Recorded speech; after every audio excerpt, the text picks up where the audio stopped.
Hello, hello, hello. How's everybody doing today? I hope everyone is doing fine. I know it's really late. It's late in the day. It's 10 p.m. here on the East Coast, or Eastern time zone. I don't live on the coast. Honestly, just getting a really late start on things. I I had trouble sleeping last night, and then I had to run errands today. And by the time I got back home, my body said, time to crash out and sleep a little bit. And so that's what I did. So I'm probably going to be up all night. It's going to be interesting, but hey, I'm more nocturnal anyway, so I'm fine with that. But hopefully I'll be able to stay up and push through tomorrow until a normal bedtime, and try to get things reset and back on schedule, and then I'll be doing my Rumi stuff at the right time tomorrow too. So today's Rumi wisdom is, let's just hop right into this. I'm going to go ahead and grab the deck and start shuffling it too.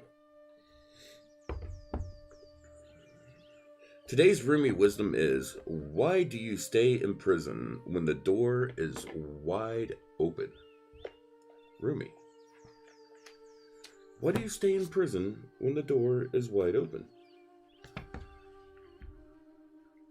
Give me just a second. I need to do something real quick.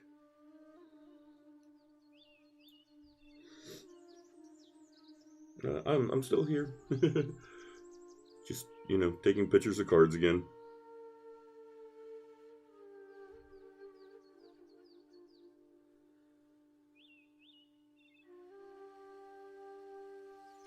Okay. So yeah, it kind of goes along the things that I've been talking about how we can imprison ourselves in our past, and we can stay locked up in the prisons of our own mind, getting too wrapped up in thoughts and too locked into certain things, and just getting caught up in these repetitive cycles which don't benefit us or um, really fulfill any purpose in our life other than just keeping us. Sorry about that. Anything else other than just keeping us locked up in this prison in our own mind and not allowing us to live our lives, and it keeps us trapped. It keeps us just from being able to live our full selves, and that's what I've been talking about in this series so far. Is you know we can become imprisoned by our past, and we can spend all of our time dreaming about our future. But this moment we have right here, right now, this is our present. Think about that. It's a present, it's a gift. This moment we have right now is a gift. Don't get locked up in the past. Don't waste this beautiful, precious present that we are given, this beautiful gift of life that we are given to be present here and now in this moment, by wasting away dreaming and hoping and wondering. Now that doesn't mean don't have dreams, don't have goals, don't have things to focus to. Also means don't look to the past. It also means, don't work on healing the traumas of the past and stuff. You need to heal those. Those need to be healed. You need to take care of those things so that, those aren't the things that imprison you. But there's a difference between like working through things or remembering things of the past and stuff. I've got fond memories of things that have been past and stuff. But I don't allow, even the fond memories can be something that locks you up into a prison. Hello, Amanda. So if, like, you can get so wrapped up in the idea of who someone used to be. Like, I could go into ex relationships, like my ex-wife when we first met. Absolutely a totally different person than what she became during the course of our relationship. And of course, people do change and stuff. And um, so that's just some stuff that goes on with it. And I could get wrapped up in the, oh, well, she used to be like this, and she was so great, and this was, we had fun times and we did so much together, and then things went wrong, towards the end. And that's, of course, why it came to an end. But it's one of those things that even fond memories, I could get wrapped up in. My mother passed away. It was a year ago this past December. My mother passed away. And I've got very fond memories of my mother. And I could get so locked up and imprison myself and living in those memories that I don't allow myself to be present right now. Now, that doesn't mean I shouldn't remember things or share things. And I share stories with the family a lot of times too. One of the things that I've told people is, I remember shortly before mom passed, and it was a sudden thing. It wasn't like she was terminal or anything, and like long term stuff. The We were sitting out in the kitchen of the house watching Darcy Lynn videos. She's a little gal that was on America's Got Talent. She was a ventriloquist. And me and mom was watching the Darcy Lynn videos, and mom thought she was just so cute and so funny. And mom was just sitting there laughing and laughing and laughing and laughing, just full on, just like full body laughing. And I always got mom laughing, and it kind of saddened me because one of my sisters said, well, I don't ever really remember mom laughing after, when we was all sitting around after, the funeral and everything. I said, mom always laughed when me and her were together. Always laughed. I was always making her laugh in one way, shape, form, or another. But also, that's my role in the family. I'm the jokester. I'm the cut up. I'm the, I'm the silly one. I'm the goofy one. Also the black sheep. Which I have no problem with that. I think black sheep are the best. I think they're the coolest. They stand out. They stick out. They're unique. They walk to the beat of their own drum. And that's another way.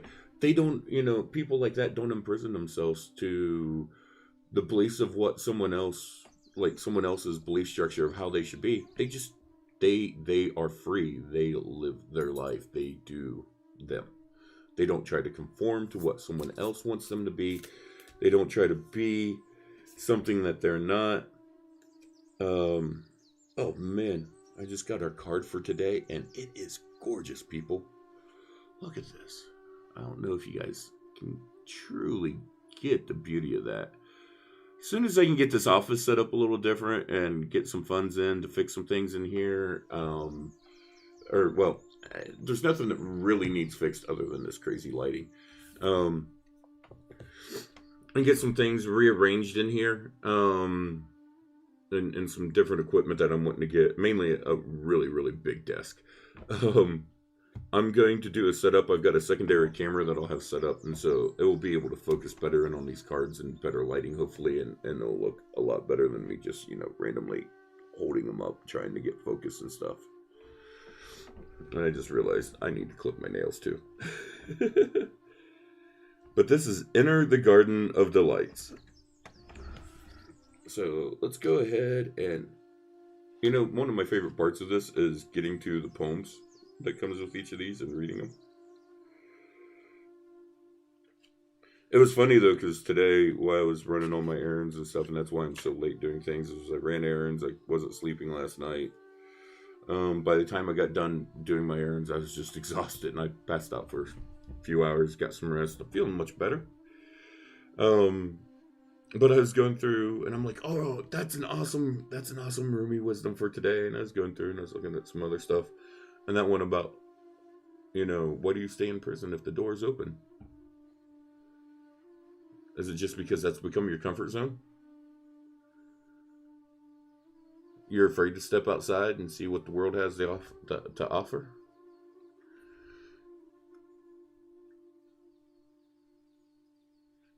Why? Ask yourself, why do you stay in prison when the door is open? That's what Rumi wants to know. That's why I want to know. Door's open. Go be free. Stop imprisoning yourself. No one's forcing you to be there. The door's wide open. There's no one telling you can't go out. Be bold, be brave. Enjoy it. Alright. So let's read our poem here by Rumi that goes with Enter the Garden of Delights. Are you aware that sweetness is found everywhere in town? Are you aware that winter is gone and spring has come around? Are you aware that sweet basil and the carnation are whispering in the garden and laughing about how simply everything is found? Are you aware that the nightingale has come back from its flight, singing out messages of love and spreading delight with every sound? Everything in the garden is granted the right from divine court to appear for our delight. Everything is here to make the earth green and alive as a haven for our life. What remains buried in the soil will always endeavor to reach out. No one truly alive can ever be pawned to a prison or a tomb. Rumi.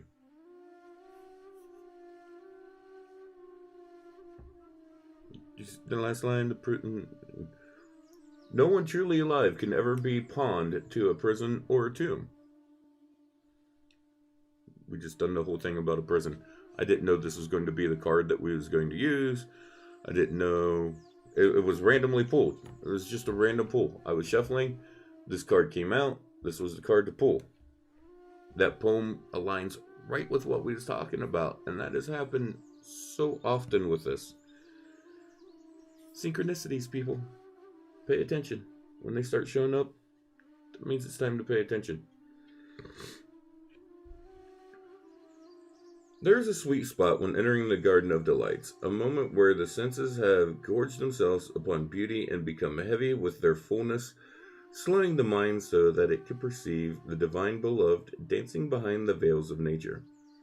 But first comes the sensual feasting. Blooming orchids arrest the gaze with their startling and strange beauty. Nectar from the ripest fruits of the garden drips, luscious and sweet, upon a savoring tongue. Hungry for gossip, the ears shamelessly eavesdrop upon the birds in melodic conversations. They sing of the greatest, most passionate love and boundless living joy.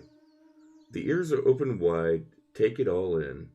The craving for touch is sated by rough textured bark falling from the ancient trees, soft dewy grass, cool in the shade, the crunching of leaves making their sound under the hot sun, and dancing feet. And the caress of the sunlight upon bare shoulders, with weight of its own, like a silken wrap placed just so by a caring lover's hand. The breeze is the very breath of the beloved Earth Mother. The breeze, the very breath of the beloved Earth Mother, is sweet with the scent of lavender and jasmine, warmed by the Sun Father. Oh, drink it in until your arms raise themselves to the heavens, your head tilts, your eyes roll back into your head, and your sacred animal body is mindless and in love. The Garden of Delights, narcotic in effect, lulling the senses from tension into sacred languor, that love may be experienced. Let us rest here in the midst of so much life, where the goodness of life is felt, and the heart is free from any prison of pain or doubt. Come be in the garden with me now. Let us be free and feast to our heart's content. So, you have been granted entry into the sacred space, a mihrab, a sanctuary for worship. When the soul is well acquainted with love, life becomes a temple of love, the sacred space in which the soul can grow powerful through expansive worship of love. You are being invited by your spiritual brother Rumi to enter into life, to commit to coming alive, even if at this time this feels deeply challenging. Sometimes a part of you may rather stay locked in an illusion of security for a time. That's that prison, people. Perhaps expressed through the preferences for what is known over the unknown. What is familiar and comfortable compared to that which is unfamiliar, familiar, or uncomfortable? To tussle with the parts of us that would deny aliveness, it is a natural part of growth. It can seem so risky with such potential for a heartache, and yet, what could be more heart wrenching than the slow death of a precious human soul, suffocated by fear and inertia? This is the greatest risk of never really and fully being born into this world of wonders. Don't let fear be that prison. Don't be afraid to step out and get out of your comfort zone. Like I said the other day on the show, I'm not really comfortable reading out loud, but I do it because it forces me out of my comfort zone. It forces me into a place where I'm growing because I'm doing things that I'm not comfortable with. I'm putting myself out there in a way that is. This isn't putting me at risk for anything. I'm not endangering my life, my health, or anything by reading out loud. Just something that I'm normally not comfortable doing. And now I'm forcing myself to do it as part of this series. And that's part of my growth with this series. I get as much out of this as anyone else every single day. This speaks to me, and it's one of the reasons why I wanted to work with Rumi so much. So Rumi is your midwife, there to ensure full spiritual birth. He is standing at the threshold with you now. You are being asked to cross this threshold from the life you have been living into the aliveness that is flickering and glowing at your feet. It is love's wild, hot embers at your sacred feet. They will erupt at any moment into a holy inferno, taking hold of you and igniting you from within, transforming you into living fire. To come alive requires shedding of so much adherence to the fear of death. This great bother whispers wisdoms and the great brother whispers wisdoms into your heart. Oops. See, that's why I don't like reading out loud. Occasionally I stumble over a word because I look at it and it just pops up wrong. I do have a little bit of slight dyslexia, so that's one of the reasons I don't like reading out loud as well. I do it more so with numbers, but I also have a tendency to switch just a couple of letters in a word at times.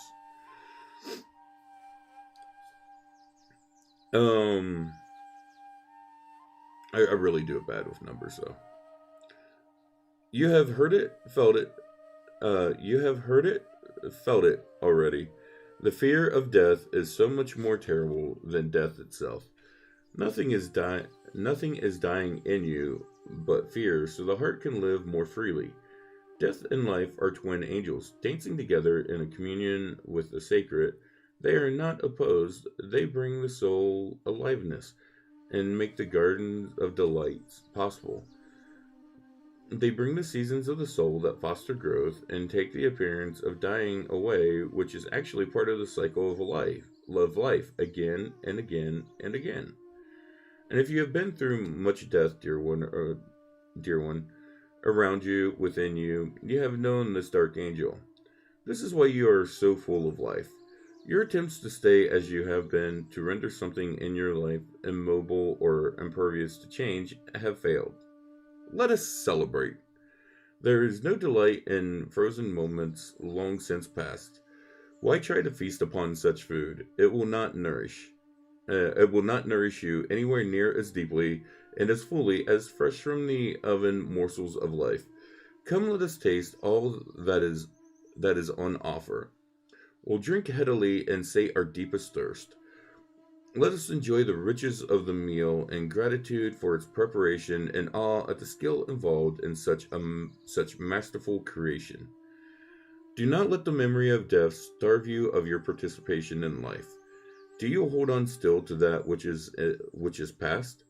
I will soothe you with a loving touch upon your back, and yet gently I will turn your head to the right to urge you to see the rising sun. Your life is blessed, you see. I want you to know this now. I want you to accept this now. Let those horrors of the past be gone. They are no more than phantoms. The garden is here now, to be touched, tasted, seen, heard, felt, inhaled, and loved. This oracle comes to you with a message. A new day is dawning for you. This is a time when the past will soon cease to have a hold over you, have any hold over you. This is celebration is imminent. You are invited into the golden light of divine plenty. Put your worries behind you and now step into your divine inheritance where all is sorted according to kindness and grace. Stop living in the past. Stop getting imprisoned by fear.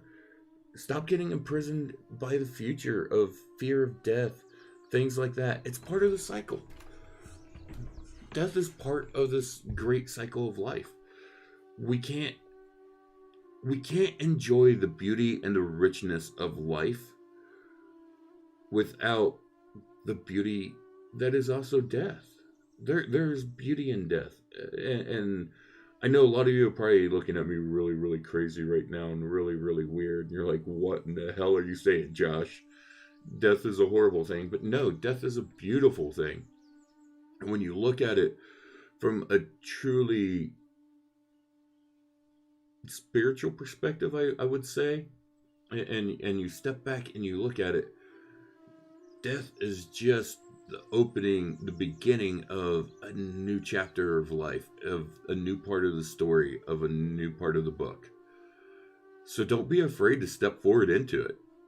Now I'm not saying, go and do anything bad or anything, but I'm saying if your time comes, face it down bravely and boldly and sing your death song loud and praise it. Welcome death, call it your friend, bring it into you.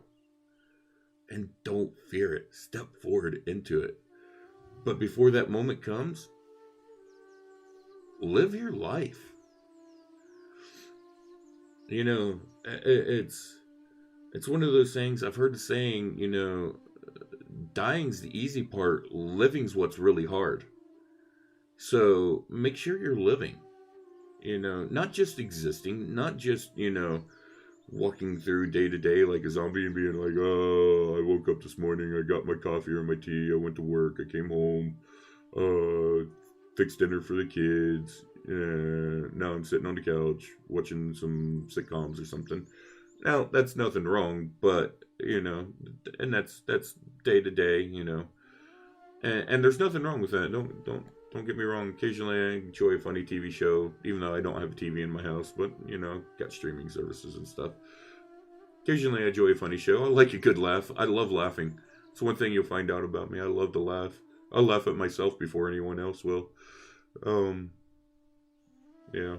find humor in life. I find humor in everything. If you can't find the humor in it, then you're not looking hard enough. There's always something funny out there.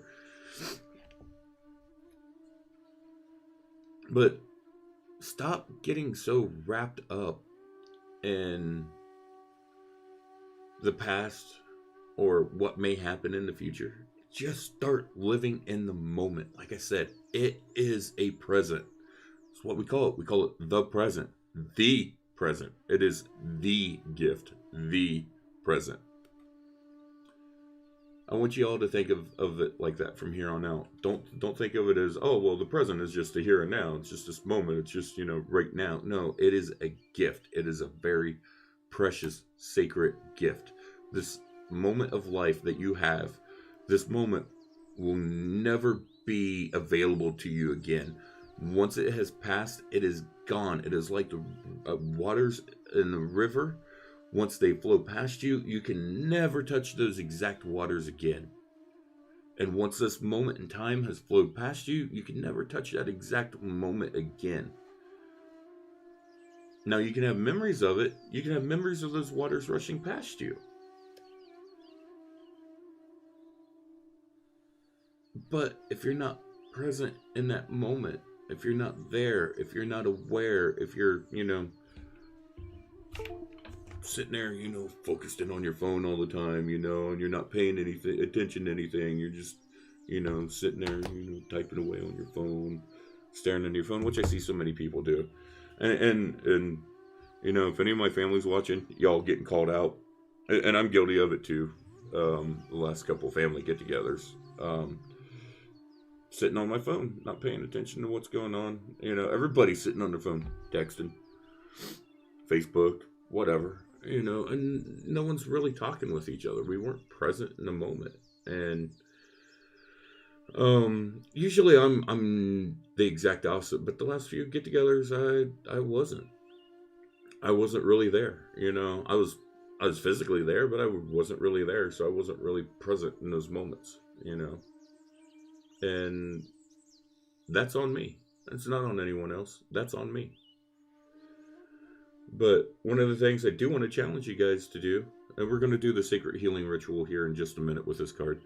But one thing I do want to challenge you guys to do is when you are spending time with someone, friends, family, loved ones, whoever, whatever, and you're in a social setting and situation, put your phones down. Just put them in your pocket, or put them on, like I'll go out to dinner, or, me and Dad will go out and grab breakfast or lunch or something together, usually about once a week or so. We'll do something. We'll get together and hang out for a little bit. And during that time, I always take my phone and I place it face down on the table. And occasionally I'll pick it up and look at it if I get a message or something, because of some of the stuff I do. I might have someone who I'm expecting to message me with something that's fairly critical, and I might need to respond to them or just tell them, say, hey, and usually this is my response. Hey, I'm sitting with my father right now. Me and him are having a bite to eat. I'll get back to you as soon as I can. If this is an emergency, just let me know, and I can step away for a few minutes. But if it can wait, I'm spending some time with someone else right now. I'm spending time with my dad, and I want to be present in that moment, not just for me, but for him as well. And I want to be there to have that experience, to have that those conversations that we have, to share that meal that we share, to talk with the people that we talk with, So just don't become imprisoned by things. Don't allow stuff to imprison you. Live free. By God, that's what this is all about. Freedom. Live life freely. Sacred honoring ritual. Say aloud, I accept the gifts of golden grace and healing now, to leave behind all prisons and tombs, conscious and unconscious, of heart and mind. I open up to life and assistance through unconditional love, and being present to the miraculous beauty that seeks to live through me, as me, and in benefit to all humanity now. I know myself to be worthy of this grace, to be this grace, so be it. Place your hands gently on your heart and rest for however long feels good, and when you are finished, you have completed your ritual. So just sit there and relax a little bit. Place your hands on your heart, like the ritual said. And just know that while it may feel scary to step out into these things, while it may feel scary to step into that garden of delight, because there's so much there that you're not sure what it's going to be. Kind of reminds me of the movie The Secret Garden, the way this card looks. It was a book too, but I remember seeing the movie. I didn't actually read the book. But when the girl gets ready to go into the garden, there's a little bit of tension of, ooh, what is this? Is it going to be scary? What's going to be behind this door? What's back there? Step through. Life's an adventure. Live life. Don't be afraid of it. Don't be scared of it. Go out and live it fully. Embrace it. Love it. Live it with passion. And just remember that prison door is open. Just walk out. Stop imprisoning yourself. You are the only one that can do that. No one else can do it for you. If you're living in a prison of your own mind or your own actions or your, whatever, you are the one that can change that. Only you, no one else. I could sit here and talk until I was blue in the face, and it wouldn't change anything unless you decide to make that change yourself. So, on that note, I want you all to know that you are loved, be blessed, and I will see you all tomorrow. Have a good night.